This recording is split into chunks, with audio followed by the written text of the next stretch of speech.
आरोप्य वृषभः शम्भुः सतीं दक्षाज्ञया मुदा जगाम हिमवत् प्रस्थम वृषभस्थः स्वयं प्रभुः।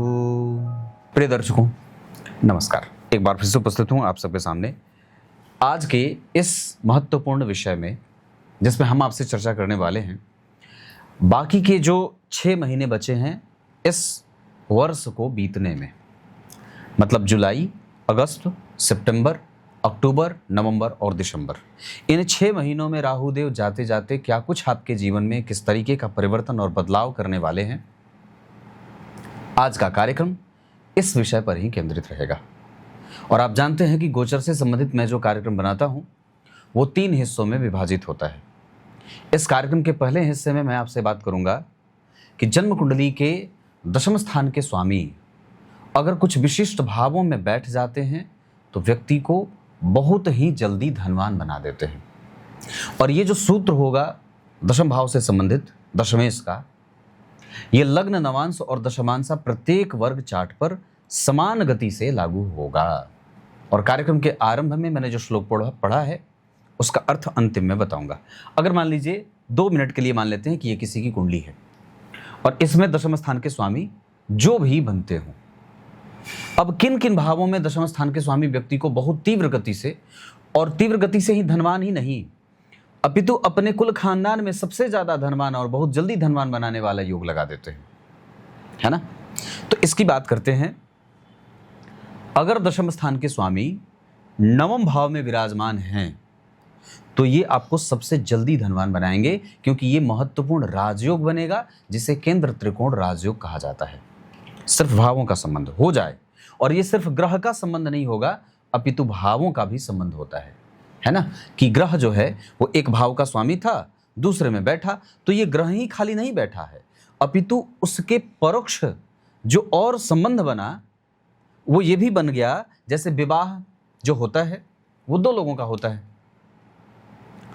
जातक और जातिका का विवाह होता है, पर व्यवस्थाएं सिर्फ 2 लोगों के लिए थोड़ी होती हैं, व्यवस्थाएं तो हजारों लोगों के लिए होती हैं। उन 2 लोगों के संबंध में बन जाने से, विवाह के सूत्र में बंध जाने से 2 खानदान तो आगे बढ़ता ही, कई रिश्तेदार भी आगे बढ़ जाते हैं और निकट आ जाते हैं। तो कुछ ऐसा ही संबंध भवन नवम भाव के स्वामी का, दशम भाव के स्वामी का नवम भाव में बैठने से हो जाता है। उसके बाद अगर दशम स्थान के स्वामी, मैंने कहा नवम में, दशम स्थान के स्वामी लाभ में, अगर दशमेश आपकी कुंडली में लाभ में बैठे हैं तो ये निस्संदेह आपको जल्दी धनवान बना देते हैं। और कई बार आपको बनी बनाई संपत्ति भी मिल जाती है, जैसे पिता की संपत्ति, पिता का कारोबार, आप उसी को आगे बढ़ा लेते हैं तो आप जल्दी धनी हो जाते हैं। और इतना ही नहीं, वो व्यक्ति अपने पिता से ज्यादा धन कमाता है, तरीका और बदल करके अच्छा धन कमाता है। उसके बाद दशमेश कब व्यक्ति को सबसे जल्दी धनवान बनाते हैं? सबसे ज्यादा जब दशमेश लग्न में विराजमान हो जाते हैं।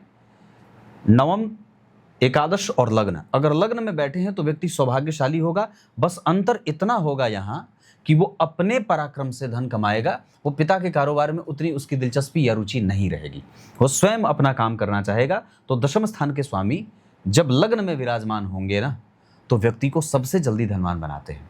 यह लक्ष्मी संपन्न योग हो जाता है और व्यक्ति काम के ही नींद से सोता है और काम के ही नींद से जागता है। ये 3 भाव तो बन गए। उसके बाद दशम स्थान के स्वामी अगर किसी भी अवस्था में पंचम भाव में संबंध बना ले, ये भी अभूतपूर्व और बहुत तीव्र गति से व्यक्ति को धनवान बनाने वाली बात हो जाती है। किसी भी भाव में, इस भाव में कोई भी राशि बनी हो, अगर दशम स्थान का स्वामी पंचम में बैठा है तो इसमें 2 लोगों का भाग्य उदय होता है, एक पिता का और दूसरा पुत्र का।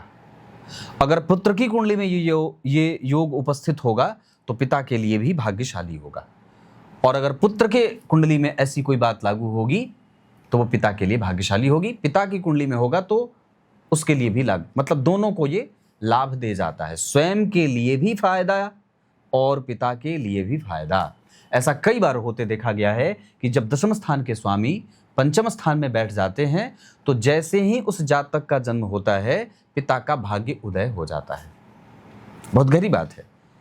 ये जो सिद्धांत मैंने बताया है ये सभी वर्ग चार्ट पे लागू होगा। लग्न में भी, नवांश में भी अगर ऐसी ही कोई बात आप पुष्टित होते देख रहे हैं तो आप ये समझ जाइए कि आप निश्चित रूप से सबसे अलग हैं और ईश्वर का विशेष आशीर्वाद आपको मिल रहा है। खानदान आपका बड़ा है, लोग आपके बड़े हैं, पहचान आपकी बड़ी है, रिश्तेदार आपके बड़े हैं। ये सारी चीजें यहाँ पे दशमेश अगर इन भावों में बैठते हैं तो दे जाते हैं। अब मैं आपका ध्यान कार्यक्रम के दूसरे हिस्से पे लेके आऊंगा जो वर्ष के आखिर के 6 महीने की पूरी प्रारूप की बात हो सकती है।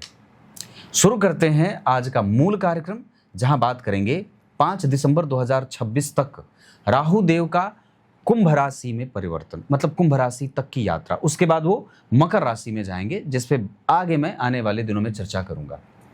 इस बीच में जो परिवर्तन आपके जीवन में देखने को मिलेगा उसमें सबसे पहले मैं बता दूं, एक राशि को, मेष राशि के जातक के जीवन में अंतिम के 6 महीने आपके संपूर्ण टारगेट को पूरा करने में राहु देव मदद करने वाले हैं। नौकरी हो जाए, आपका जो भी टारगेट है, जो भी आपने लक्ष्य बना करके चला हुआ है, तो अब अंतिम के 6 महीने राहु देव आपकी मदद करने वाले हैं। इसमें कोई दो राय नहीं है कि धन, मान, प्रतिष्ठा, समाज में नाम, समाज के लिए उपस्थित होना, अभी तक आपने जो काम नहीं सोचा था अब वापस अंतिम के 6 महीने में राहु देव का बल आपको फिर से मिलने लगेगा। नक्षत्र परिवर्तन भी करने वाले हैं अगस्त महीने में, इसी में मैं आने वाले दिनों में उस पर भी जल्दी ही कार्यक्रम बनाने वाला हूं। पर अंतिम के जो ये 6 महीने हैं वो मेष राशि के जातकों, क्योंकि आपके लाभ से उनका गोचर हो रहा है, मेष राशि और मेष लग्न के हैं, तो ये परिवर्तन, ये जो योग बनने वाला है राहु देव का, ये बहुत अच्छा है। वृष राशि के जातकों के जीवन में एक तरफा परिणाम मिलेगा। एक तरफा परिणाम का अर्थ हो सकता है कि कोई या तो आप उस पे भारी पड़ जाएं, सामने वाले पे, या तो वो आप पर भारी पड़ जाए। अब स्वयं को मजबूत बनाने के लिए आपको अंतिम के 6 महीने गणेश जी की पूजा और आराधना में बिताना चाहिए। ये मैं वृष राशि के लोगों के लिए बात बता रहा हूं। वृष राशि और वृष लग्न के जातकों के लिए राशि से 10वें स्थान में है, प्रतिष्ठा बढ़ेगी और कारोबार भी बढ़ेगा। लेकिन सामने वाले को कमजोर नहीं समझना है, उसको किसी भी कीमत पे, कहते हैं ना, शत्रु को कभी कमजोर मत समझिए।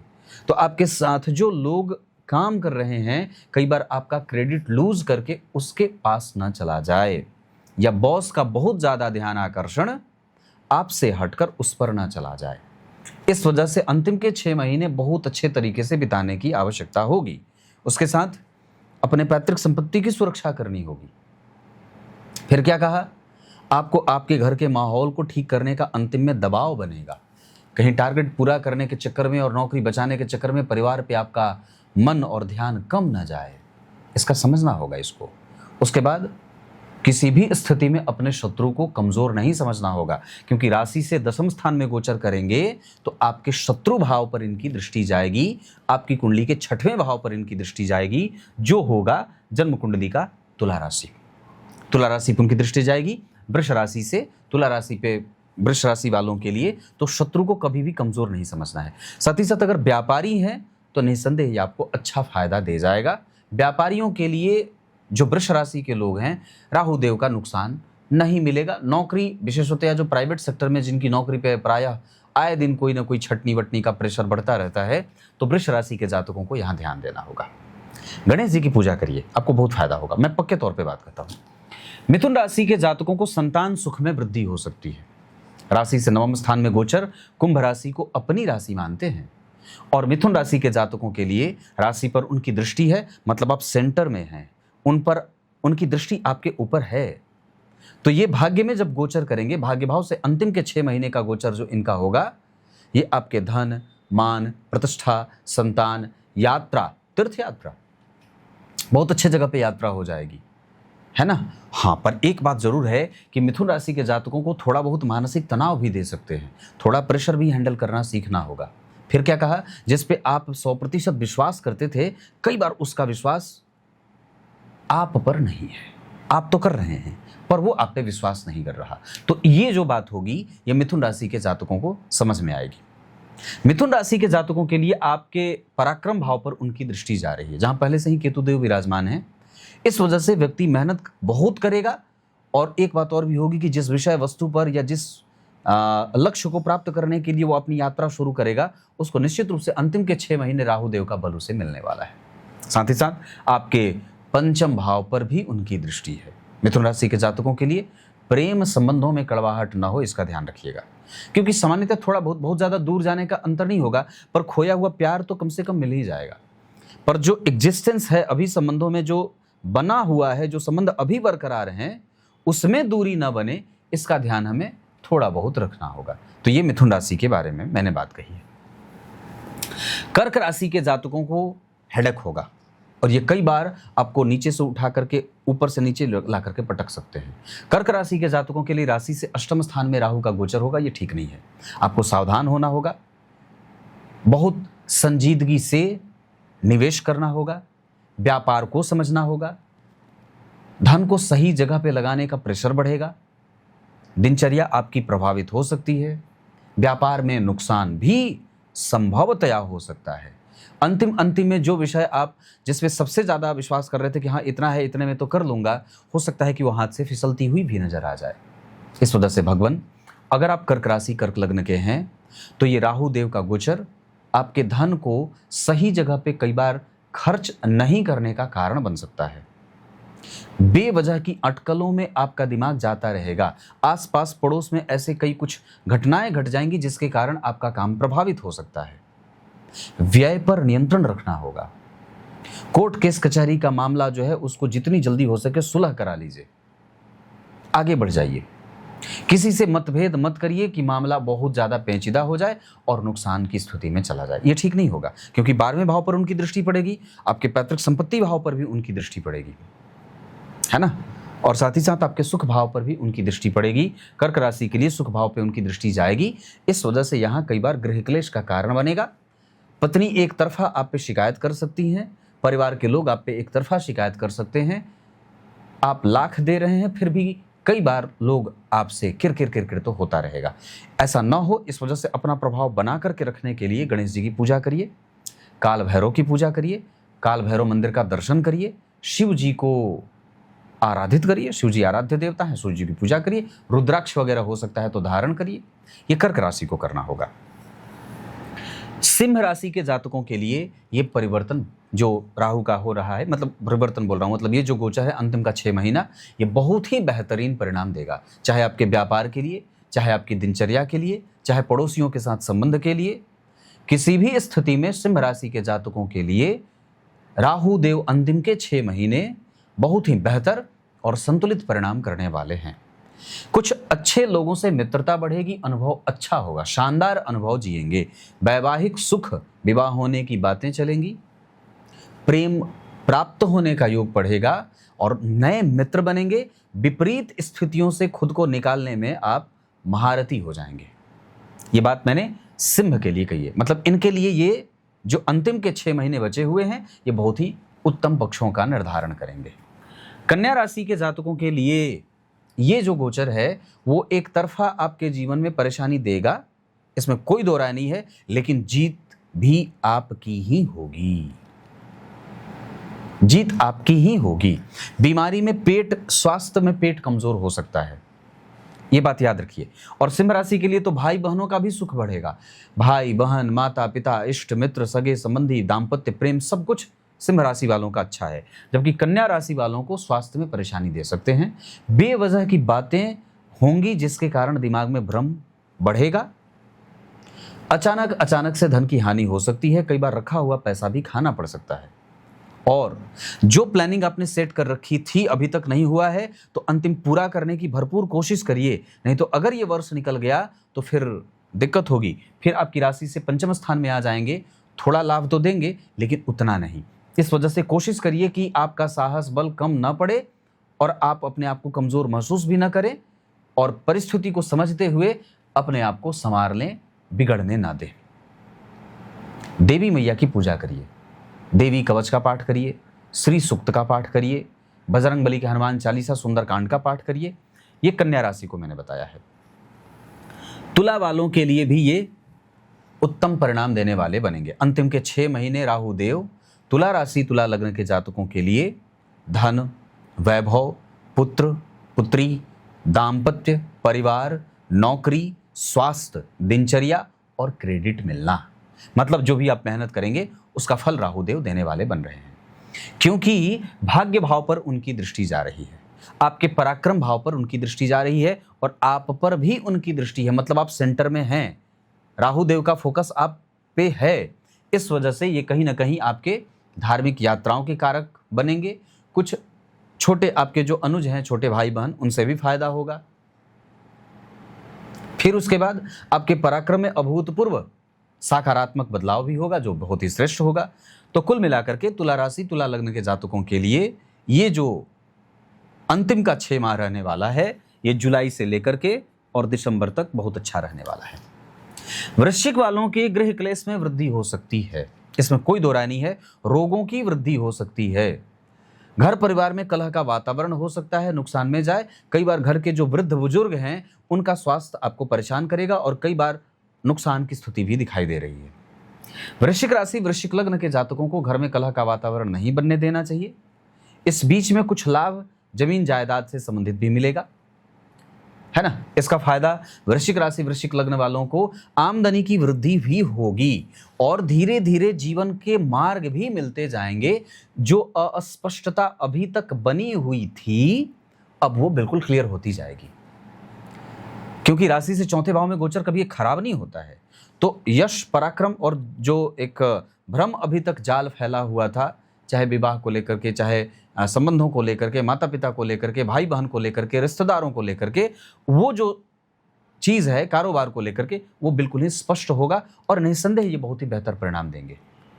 उसके बाद बस खाली वृद्ध वाली बात मैंने कही है, घर की सफाई खुद से करिए, रंग रोगन अपने घर का खुद से कराइए, जितना ज़्यादा हो सके वाणी में स्पष्टता रखिए और किसी से बिल्कुल मिलनसार होइए, मिल करके अच्छे से उससे बातचीत करिए, आपका मन स्पष्ट रहे, नींद अच्छी आए, इसका ध्यान रखना होगा। नींद के साथ समझौता मत करिएगा। उसके बाद धनु राशि के लिए भी ये जो अंतिम के 6 महीने रहने वाले हैं बहुत अच्छा रहने वाला है। धनु राशि के लिए पराक्रम भाव में है, आपके सप्तम भाव पे, आपके नवम भाव पे और आपके लाभ भाव पे इनकी दृष्टि है। ये बहुत अच्छा है, क्योंकि धनु राशि से तृतीयस्थ राहु का गोचर आपके वैवाहिक सुख, आपके भाग्य के लाभ, आपकी तीर्थ की यात्राएं, आपके बहुत बड़े निवेश के लिए मार्ग का खुलना, ये सब धनु राशि, धनु लग्न के जातकों को देखने को मिलेगा। धनु राशि वालों को ये जो अंतिम का 6 महीना है वो बहुत बेहतर रहेगा। मतलब 100% इसके अच्छे परिणाम आपको मिलेंगे, इसमें कोई दो राय नहीं है। तो आप जो प्लानिंग सेट करके रखे हैं, अंतिम में जो थोड़ा बहुत रसा खसा बचा हुआ है कसर, उसको भी पूरा करने की पूरी कोशिश कर लीजिए। निश्चित रूप से परिणाम आपके पक्ष में आएगा।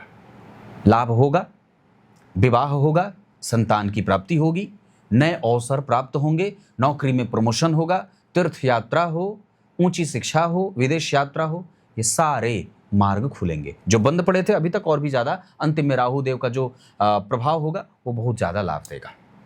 मकर की बात करते हैं, ये थोड़ा गड़बड़ है। मकर वालों को अभी अपनी वाणी पे संयम बरतने की आवश्यकता है। मित्रता और शत्रुता का विशेष ध्यान रखना है, धन का रक्षण करना है, निवेश करने से पहले बहुत सावधान रहें, स्वास्थ्य का ध्यान रखें, बहुत ज़्यादा कंसंट्रेट होकर के कोई काम करने की आवश्यकता है, डीमोटिवेट मत होइए और ना खुद को करिए, ठीक है। तो ये मकर राशि वालों को वाणी पे सबसे ज़्यादा संयम। अभी अनुभव की प्राप्ति होगी, मतलब अभी जो नौकरी है, जो व्यापार है, वो थोड़ा अभी आपको एक्सपीरियंस देगा। जिस धन की इच्छा से आपने व्यापार शुरू किया था वो अंतिम के 6 महीने आपसे परीक्षा लेगा, बाकी इसके बाद आप ठीक हो जाएंगे। क्लियर है।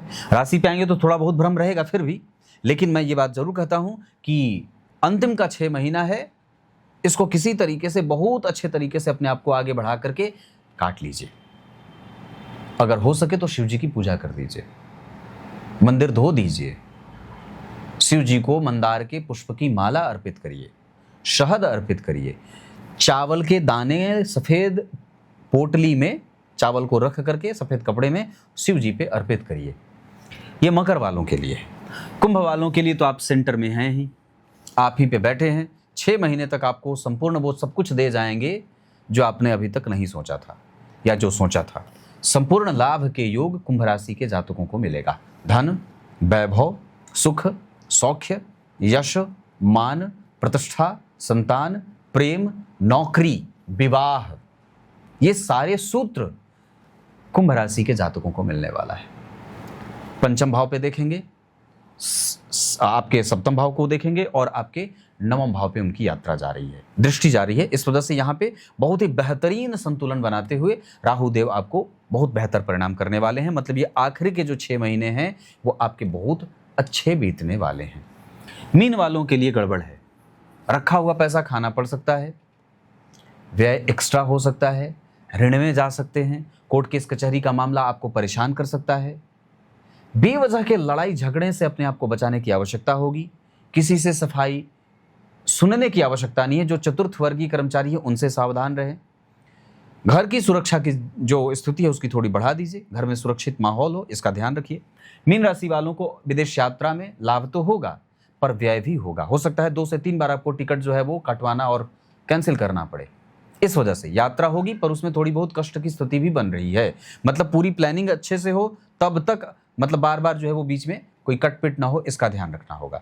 मीन राशि के जातकों के लिए अंतिम के 6 महीने अपने व्यय पर संपूर्णतया एकदम बिल्कुल ऑक्युपाइड रखिए। किस तरीके से अपने आप को इंगेज रखना है, किस तरीके से अपने आप को व्यस्त रखना है, ज़्यादा से ज़्यादा काम करना है, फोकस उस पर बढ़ाइए। और दूसरा, व्यय पर नियंत्रण रखिए।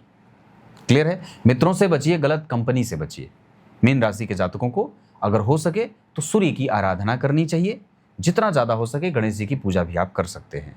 ये बात मैंने मेष राशि से लेकर मीन राशि तक के जातकों के लिए जुलाई से लेकर दिसंबर तक की बात बताई है उपायों के साथ। अब आइए कार्यक्रम के आरंभ में मैंने जो श्लोक पढ़ा था उसका अर्थ बता दूं। शिव जी ने अपने कोप का भाजन जो ब्रह्मा जी को बनाया था उन्हें उनकी क्षतिपूर्ति बता करके जाने दिया, प्रसन्न हो गए। फिर अपने आप को वृषध्वज कह गए हैं भगवान। देवी मैया सती मैया को उन पे बिठा करके हिमालय की यात्रा पर चले गए। सभी लोग सुखी हो गए। यहां तक आपने जाना है।